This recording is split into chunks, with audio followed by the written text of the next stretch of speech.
जय श्री जगन्नाथ। आज वीडियो खूब सुंदर होगा जाऊँगी कारण एथिरे आमे उपन्यास सम्राट मध्य कहीपर विभूति पट्टनायक तांकर बहुचर्चित उपन्यास प्रेमिका से प्रेमिका विषय आम आलोचना करवा। से निजे स्वीकार करचंती तांकर प्राय समस्त लेखारे से निजे ही थांती एवं से निजे स्वीकार मत करचंती प्रेमिका उपन्यासटी तांको जीवनर कथा। तेबे आसंतु जानिबा से उपन्यासर चरित्र गुड़िकु झुना, नंदिता, अनल, अवलंबन एमान को जानिबा। विभूति पट्टनायक कहती जहाँ जीवन रे प्रेम आसी नहीं से जीवन कौन जाने नहीं। प्रेम केवल एक साधारण आवेग नुहे, यह हेउची आत्मार से ही अकुहा अनुभूति जहाँ जीवन को केतेबेले पूर्णता दिए तो केतेबेले एक असरंती विरहर कहानी बनै दिए। विभूति पट्टनायक प्रेमिका उपन्यास विषय जानिबा आगु आगे आम तांको विषय किछि जानिबा। ओडिया रोमांटिक कथा साहित्यर सम्राट, केंद्र साहित्य एकाडेमी पुरस्कार प्राप्त गाल्पिक और औपन्यासिक विभूति पट्टनायक जगतसिंहपुर जिल्ला रे 25 अक्टोबर 1937 मसीह जन्मग्रहण करथिले। तांकर 150 टी गल्प, उपन्यास, भ्रमण कहानी और समालोचना बही प्रकाशित हो सारी। 1970 रु 1995 मसीहा पर्यंत से जड़े अध्यापक भाव में कार्य करी ओडिया भाषा और साहित्य शिक्षादान करछंती। तांको लेखनी सर्वदा पाठकीय आवेग को स्पर्श करिवारे सिद्धहस्त। तांको द्वारा रचित अन्यतम हृदयस्पर्शी उपन्यास है प्रेमिका। ताहा मानवीय प्रेम, शारीरिक आकर्षण, संघर्ष एवं प्रेमिक और प्रेमिकार मनर अकुहा वेदनार एक सूक्ष्म रूपायन। विभूति बाबू शैलीर वैशिष्ट्य हेउछि जे प्रेम केवल कल्पनार रंगीन आकाश से उड़े नाहांती, बरं ताकु सामाजिक वास्तवता एवं मनस्तात्विक द्वंद्वर कसटी पत्थर रे परखिछंती। लेखकंक सहज, सरल, प्रांजल एवं काव्यिक भाषा प्रतिटी पाठक को मुग्ध करी कहानी सहित बांधि रखे। कहानी एवं अन्यान्य दिग को जीवा पूर्व आसंतु प्रथमे प्रेमिका उपन्यास रे आमर प्रेमी औपन्यासिक मुखबंधरे कौन लिखिछंती। प्रथमे आमे मुखबंधर विश्लेषण करिबा।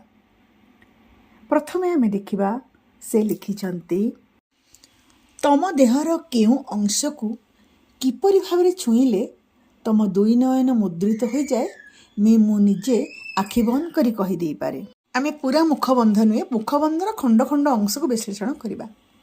एइथिरे ये जो प्रारंभिक पंक्ति रे प्रेमिक निज प्रेमिका प्रति थिबा अति निबिड़ और अंतरंग अनुभूतिर प्रकाश घटिछि। एठारे छुईबा केवल एक स्थूल शारीरिक आकर्षण नुहे, बरं ताहा दुईटी आत्मार एकात्मता को दर्शाए।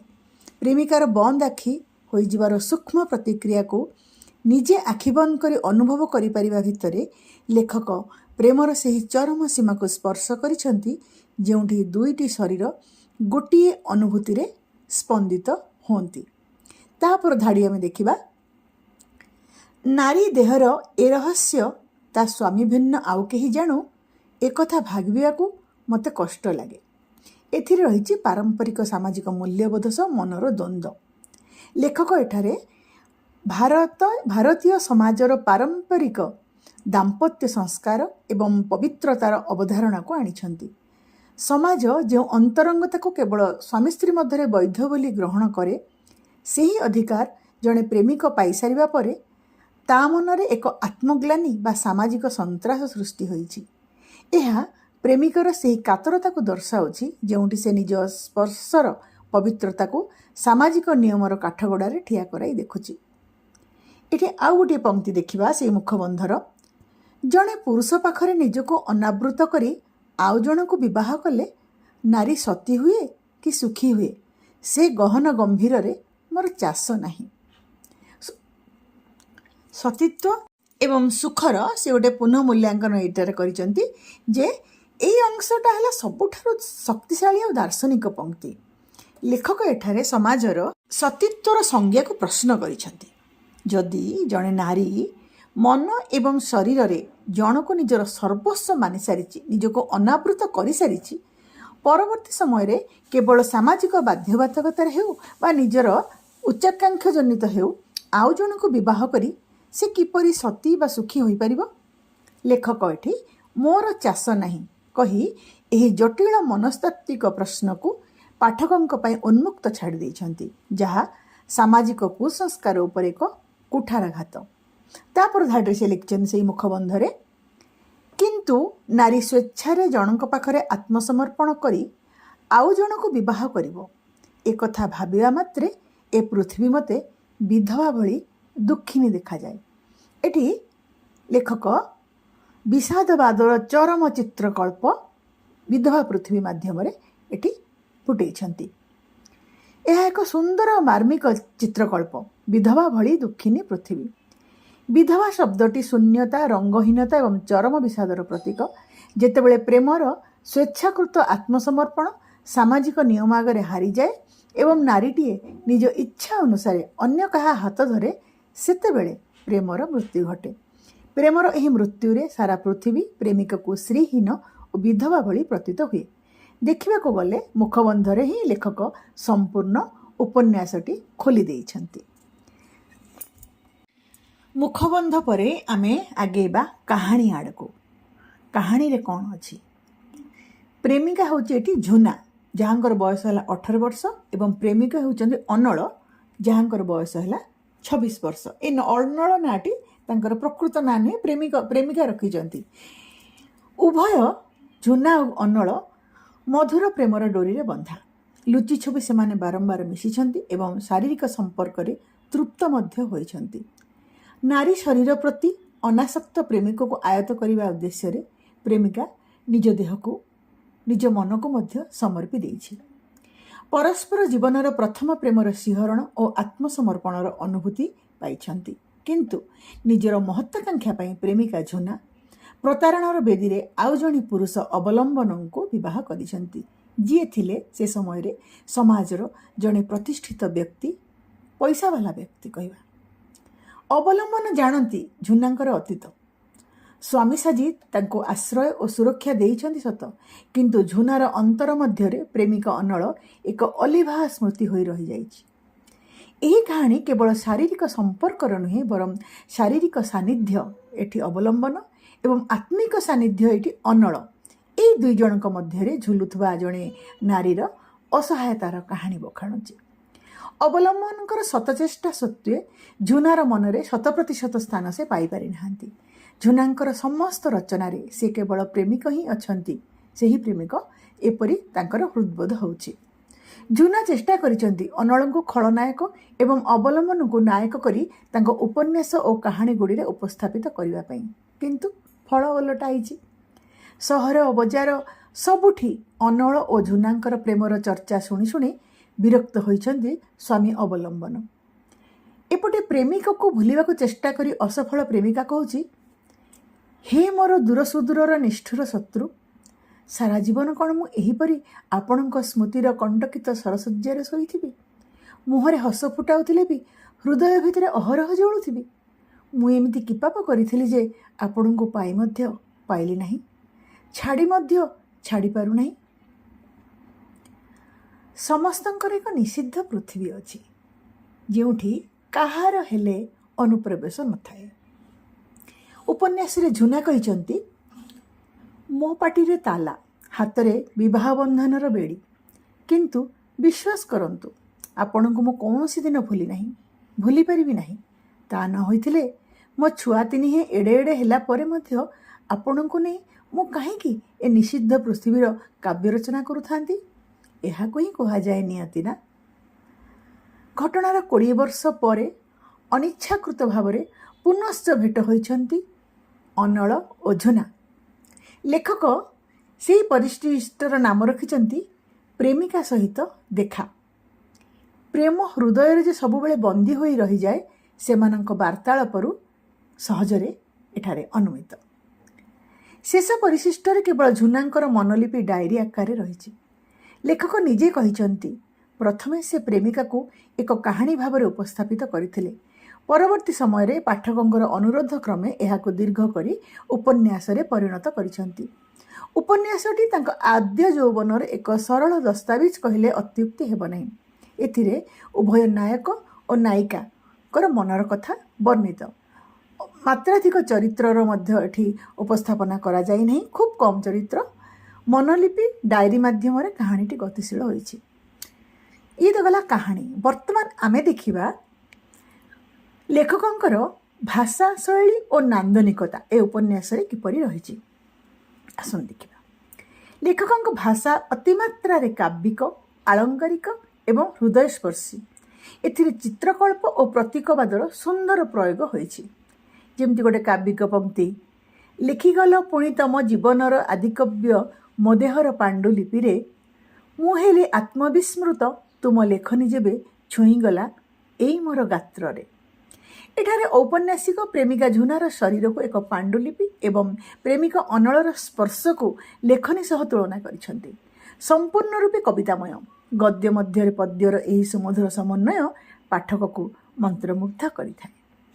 ଏଇଥିରେ ହିଁ ଆମେ ଦେଖିବା ଆକ୍ଷେପମୂଳକ ଶୈଳୀରେ କିପରି ସେ ଲେଖିଛନ୍ତି। ସାଧାରଣ ଶବ୍ଦ ମଧ୍ୟରେ ଅସାଧାରଣ ଗାମ୍ଭୀର୍ଯ୍ୟ ଭରିବାରେ ସିଦ୍ଧହସ୍ତ ଆମର ଏହି ଔପନ୍ୟାସିକ ଶ୍ରୀଯୁକ୍ତ ବିଭୂତି ପଟ୍ଟନାୟକ। ସେ ଲେଖନ୍ତି, ବାଲ୍ମୀକି ମାନେ ହିଁ ରାମାୟଣ ରଚନା କରନ୍ତି, କିନ୍ତୁ ଦସ୍ୟୁ ରତ୍ନାକର ମାନେ ନୁହନ୍ତି। ଏହି ଉଦାହରଣ ମାଧ୍ୟମରେ ତଥାକଥିତ ସାହିତ୍ୟିକ ଅନୁଷ୍ଠାନଗୁଡ଼ିକର ପ୍ରକୃତ ସ୍ୱରୂପକୁ ସେ ନଗ୍ନ କରିଦେଇଛନ୍ତି। ସମାଜର କ୍ରୂର ପ୍ରତିଷ୍ଠିତ ମାନସିକତା ଉପରେ ଏକ ସୃଜନଶୀଳ ପ୍ରେମିକର ଶ୍ରେଷ୍ଠତ୍ୱ ଉପରେ ଆଲୋକପାତ କରାଯାଇଛି। ବିଭୂତି ପଟ୍ଟନାୟକଙ୍କ ଭାଷା ସୁଲଳିତ, କାବ୍ୟିକ ଏବଂ ଗଭୀର ଭାବବ୍ୟଞ୍ଜକ। ଗୋଟେ କାବ୍ୟିକ ଉପମା ଦେଖିବା ଏଥିରେ ରହିଛି ଆମର।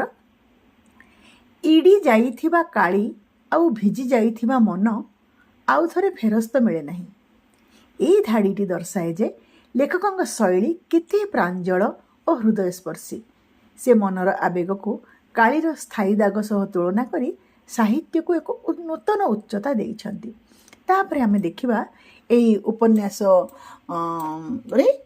ରୋମାଣ୍ଟିକ ଚେତନା କିପରି ରହିଛି।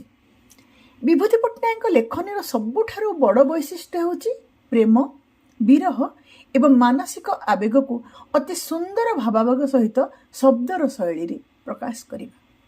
ତାଙ୍କର ଏହି ପ୍ରସିଦ୍ଧ ଉପନ୍ୟାସ ପ୍ରେମିକାରେ ସ୍ୱପ୍ନୀଳ ପ୍ରେମ, ପ୍ରିୟଜନ ପ୍ରତି ଗଭୀର ସମର୍ପଣ ଏବଂ ବିରହର କାବ୍ୟିକ ରୂପ ମାଧ୍ୟମରେ ରୋମାଣ୍ଟିସିଜିମ୍ ବା ଭାବବିହ୍ୱଳତାର ଏକ ଶ୍ରେଷ୍ଠ ପ୍ରତିଫଳନ ଦେଖିବାକୁ ମିଳେ। ପ୍ରଥମେ ରହିଲା ପ୍ରେମର ସ୍ୱପ୍ନୀଳ ଓ କାବ୍ୟିକ ରୂପାୟନ କରି ସେ କିପରି କରିଛନ୍ତି। ରୋମାଣ୍ଟିସିଜିମ୍ର ପ୍ରଧାନ ଲକ୍ଷଣ ହେଉଛି ବାସ୍ତବତାର ରୁକ୍ଷତା ଉପରେ କଳ୍ପନା ଏବଂ ଆବେଗର ବିଜୟ। ପ୍ରେମିକା ଉପନ୍ୟାସରେ ପ୍ରେମକୁ କେବଳ ଏକ ଶାରୀରିକ ବା ସାମାଜିକ ସମ୍ପର୍କ ଭାବେ ଦେଖାଯାଇ ନାହିଁ, ବରଂ ଏହାକୁ ଏକ ପବିତ୍ର, ଶାଶ୍ୱତ ଏବଂ କାବ୍ୟିକ ଅନୁଭୂତି ଭାବରେ ଚିତ୍ରଣ କରାଯାଇଛି। ନାୟିକା ନିଜର ପ୍ରେମିକକୁ ଜୀବନର ସର୍ବସ୍ୱ ଭାବରେ ନେଇଛି ମନେକରି କଳ୍ପନା ରାଜ୍ୟରେ ହଜି ଯାଇଛନ୍ତି। ଲେଖନ୍ତି ଔପନ୍ୟାସିକ, ହେ ମୋର ଦୂରସୁଦୂରର ନିଷ୍ଠୁର ଶତ୍ରୁ। ଏଠାରେ ପ୍ରିୟଜନଙ୍କୁ ବା ପ୍ରେମିକକୁ, ଭଲ ପାଉଥିବା ମଣିଷକୁ ଶତ୍ରୁ କହିବା ମଧ୍ୟରେ ଏକ ଅଦ୍ଭୁତ କାବ୍ୟିକ ଅଭିମାନ ଓ ରୋମାଣ୍ଟିକ ଆକର୍ଷଣ ଲୁଚି ରହିଛି, ଯାହା ସାଧାରଣ ଶବ୍ଦକୁ ବି ପ୍ରେମର ମଧୁର ସଙ୍ଗୀତରେ ପରିଣତ କରିଦିଏ। ତାପରେ ଦେଖିବା ସେଇ ରୋମାଣ୍ଟିସିଜିମ୍ର ଆଉ ଗୋଟେ ପଏଣ୍ଟରେ ବିରହ ଓ ବେଦନାର ମଧୁରତା। ରୋମାଣ୍ଟିକ ସାହିତ୍ୟରେ ପ୍ରେମର ମିଳନ ଅପେକ୍ଷା ବିରହର ସୌନ୍ଦର୍ଯ୍ୟ ଅଧିକ ତୀବ୍ର ହୋଇଥାଏ। ବିରହର ଯନ୍ତ୍ରଣା ପ୍ରେମକୁ ଆହୁରି ଗଭୀର ଓ ପବିତ୍ର କରେ। ପ୍ରେମିକାର ନାୟିକା ନିଜ ପ୍ରିୟଠାରୁ ଦୂରରେ ଥାଇ ମଧ୍ୟ ତାଙ୍କ ସ୍ମୃତିକୁ ନେଇ ବଞ୍ଚୁଛନ୍ତି। ଏହି ବେଦନା ଓ ଲୁହରେ ଏକ ଅପୂର୍ବ ଆନନ୍ଦ ବା ମଧୁରତା ଥାଏ, ଯାହା ରୋମାଣ୍ଟିକ ଚେତନାର ମୂଳଦୁଆ। ଯେମିତିକି ସେ ଝୁନା କହୁଛନ୍ତି, ସାରା ଜୀବନ କ'ଣ ମୁଁ ଏହିପରି ଆପଣଙ୍କ ସ୍ମୃତିର କଣ୍ଟକିତ ସରସଜ୍ଜାରେ ଶୋଇଥିବି? ମୁହଁରେ ହସ ଫୁଟାଉଥିଲେ ବି ହୃଦୟ ଭିତରେ ଅହରହ ଜଳୁଥିବି। ସ୍ମୃତିକୁ କଣ୍ଟକିତ ସରସଜ୍ଜା ସହ ତୁଳନା କରିବା ଏବଂ ଏହି ଯନ୍ତ୍ରଣାକୁ ଆପଣେଇ ନେବା ହିଁ ପ୍ରକୃତ ପ୍ରେମର ରୋମାଣ୍ଟିକ ସମର୍ପଣ। ତାପରେ ଦେଖିବା এই ରୋମାଣ୍ଟିକ ଆମର ଚେତନା ଭିତରେ ରହିଲା 3 ନମ୍ବର ପଏଣ୍ଟରେ ସମର୍ପଣ ଓ ଆତ୍ମତ୍ୟାଗର ଭାବନା, ଯେଉଁଟାକି ଆବସଲ୍ୟୁଟ୍ ଡିଭୋସନ୍। ମୁଁ ଏମିତି କି ପାପ କରିଥିଲି ଯେ ଆପଣଙ୍କୁ ପାଇ ମଧ୍ୟ ପାଇଲି ନାହିଁ, ଛାଡ଼ି ମଧ୍ୟ ପାରୁନାହାନ୍ତି।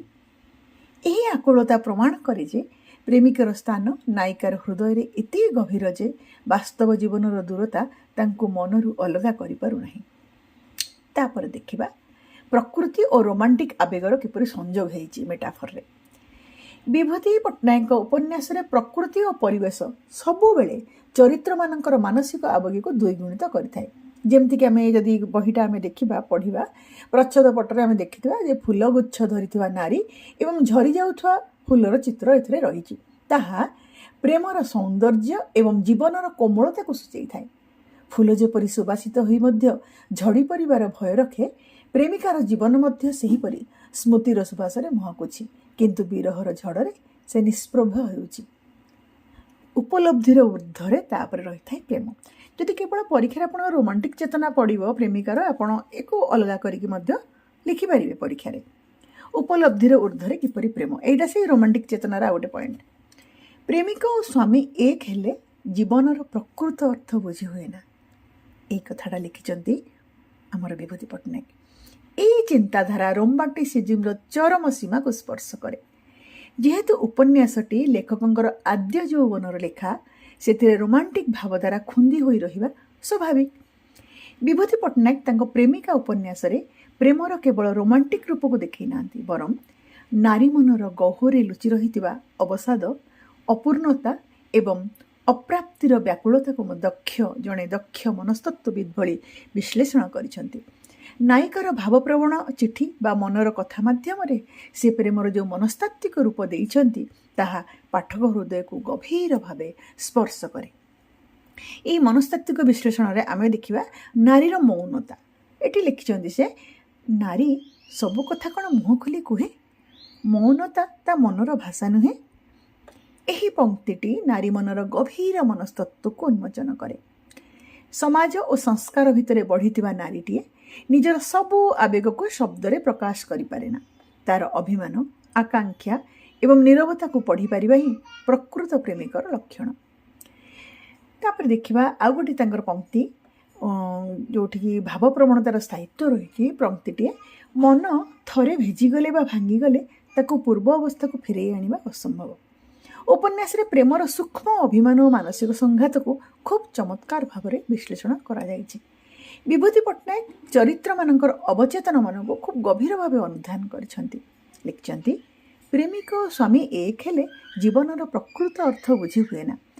ଏହି ପଂକ୍ତି ଦର୍ଶାଏ ଯେ ପ୍ରେମ ଏକ ସ୍ୱପ୍ନିଳ, ଅମୂର୍ତ୍ତ ଏବଂ ମୁକ୍ତ ଅନୁଭୂତି, ଯେଉଁଠି କୌଣସି ବାଧ୍ୟବାଧକତା ନଥାଏ। ଅପରପକ୍ଷରେ ସ୍ୱାମୀ ଏକ ସାମାଜିକ ଦାୟିତ୍ୱ ଓ କର୍ତ୍ତବ୍ୟର ପ୍ରତୀକ। ଯେତେବେଳେ ପ୍ରେମିକ ଓ ସ୍ୱାମୀ ଭିନ୍ନ ହୋଇଯାଆନ୍ତି, ସେତେବେଳେ ସେହି ଦୁଇଟି ସତ୍ତା ମଧ୍ୟରେ ନାରୀର ମନସ୍କତା ଦ୍ୱିଖଣ୍ଡିତ ହୋଇଯାଏ। ତାପରେ ଆମେ ଦେଖିବା ଏ ଉପନ୍ୟାସରେ ଔପନ୍ୟାସିକ ସାମାଜିକ ବାର୍ତ୍ତା କ'ଣ ଦେଇଛନ୍ତି, ଏଥିରେ ନାରୀତ୍ୱର ନୂତନ ସଂଜ୍ଞା କ'ଣ ରହିଛି। ବିଭୂତି ପଟ୍ଟନାୟକ ଏହି ଉପନ୍ୟାସରେ ସମାଜର କେତେକ ପ୍ରାଚୀନ ଓ କୁସଂସ୍କାରପୂର୍ଣ୍ଣ ଚିନ୍ତାଧାରାକୁ ଚ୍ୟାଲେଞ୍ଜ କରିଛନ୍ତି। ଏଇଟା ଔପନ୍ୟାସିକଙ୍କର ମନର କଥା, ନାରୀ ପ୍ରତି ତାଙ୍କର ଏହି ଭାବନାଟା ମନର କଥା। ଯେମିତିକି ବାହ୍ୟ ସୌନ୍ଦର୍ଯ୍ୟ ବନାମ ବ୍ୟକ୍ତିତ୍ୱକୁ ଯଦି ଆମେ ଦେଖିବା, ସେ ଲେଖିଛନ୍ତି, ନାରୀର ସୌନ୍ଦର୍ଯ୍ୟ ତାର ଦେହର ରଙ୍ଗ ବା ଗଢ଼ଣରେ ନଥାଏ, ଥାଏ ତାର ବ୍ୟକ୍ତିତ୍ୱରେ।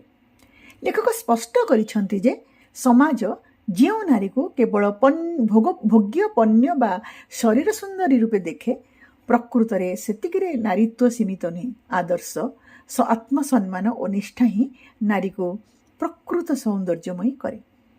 ସତୀତ୍ୱର ସେ ଅସାରତା ଏଠି ବର୍ଣ୍ଣନା କରିବାକୁ ଯାଇ ସମାଜ ଯେଉଁ ନାରୀ ଅନ୍ୟ କାହାକୁ ବିବାହ କଲେ ତାକୁ ସତୀ ଆଖ୍ୟା ଦିଏ, ତାହା କେବଳ ଏକ ମିଥ୍ୟା ସାମାଜିକ ମୁଖା। ଯଦି ଜଣେ ନାରୀ ସ୍ୱେଚ୍ଛାରେ ଅନ୍ୟ ଜଣଙ୍କ ପାଖରେ ଆତ୍ମସମର୍ପଣ କରିସାରିଛି, ତେବେ ଲୋକବକ୍ଷାଣିଆ ବିବାହ ତାକୁ ସୁଖ ଦେଇପାରେ ନା। ଏପରି ପରିସ୍ଥିତିରେ ଲେଖକଙ୍କୁ ସାରା ପୃଥିବୀ ବିଧବା ଭଳି ଦୁଃଖିନୀ ମନେ ହୁଏ, ଯାହା ସାମାଜିକ ବ୍ୟବସ୍ଥା ଉପରେ ଏକ ପ୍ରବଳ କୁଠାରାଘାତ।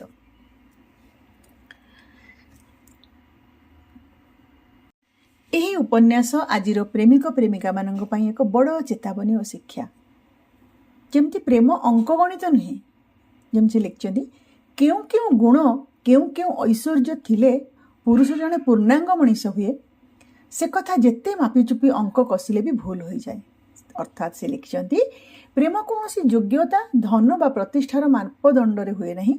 अवलंबन धनी और प्रतिष्ठित हो पारती किंतु झुना पाई अनल ही पूर्णांग पुरुष। प्रेमिक प्रेमिका को यह वार्ता दे थाए जे सामाजिक चापरे पड़ी बा निजर इच्छारे हो मनर विरुद्ध रे निया जाउथुवा निष्पत्ति परवर्ती समय रे जीवन को एक जीवंत शबरे परिणत कर दिए। शरीरर विवाह होई पारे किंतु आत्मार विवाह केवल प्रेम रे ही संभव। तेबे एई समग्र आलोचनारू एइटा तो स्पष्ट जे विभूति पट्टनायक प्रेमिका केवल एक पारंपरिक प्रेम कहानी नुहे बरं यह मानवीय आवेग सूक्ष्म अंतर्द्वंद एवं प्रेमर चिरंतन व्याकुलतार एक शाश्वत महाकाव्य। औपन्यासिक एथिरे प्रेमर जो रोमांटिक भित्तिभूमि स्थापन करिसेंती ताहा वास्तव में कठोर घात प्रतिघात मध्य निजर सौंदर्य हराई नहीं। नायिकार अधूरा प्रेम एवं स्मृतिर ज्वाला पाठकों को व्यथित करे सत किंतु सेही स्मृतिर कंटकित सरसज्जा भितरे लुचि रहितवा समर्पणर पवित्रता ही एही सृष्टि को ओडिया कथा साहित्य रे अनन्य करी गढ़ी तोलिछि। प्रेमिकार हृदयर सेही अकुहा कोह असरंती अभिमान एवं स्मृतिर सुबास को जीवंत करी शेषरे मु एतिकी कहि पारे पाइबार मोहे प्रेम नुहे बंधा न पाइबार भी अच्छी से जी स्मृतिर कंटा भी सेज साजे सेठी जेउठी प्रीतिर निया अच्छी छुई। हरस मुखारे लुचे जदि लुह हसर मुखारे लुचे जदि लुह अभिमाने प्रिय साजे जदि शत्रु सेही विरहर ज्वाला ही तो आंके प्रेमिका मनर निखिण चित्र। शेषरे विभूति पट्टनायकर कल्पना प्रवण स्वप्निल शैली एवं सांगीतिक गद्य भाषा प्रेमिका को ओडिया कथा साहित्यर सेही कालजयी स्मारकी परिणत करिछि जहाँ आगामी अनेक पीढ़ी पर्यंत प्रेमी हृदय को आंदोलित एवं अभिभूत करुथिबो। मो सह जोड़ी ही रहंतु। अरे बहुत किछि सुनिबा बहुत किछि जानिबा। धन्यवाद।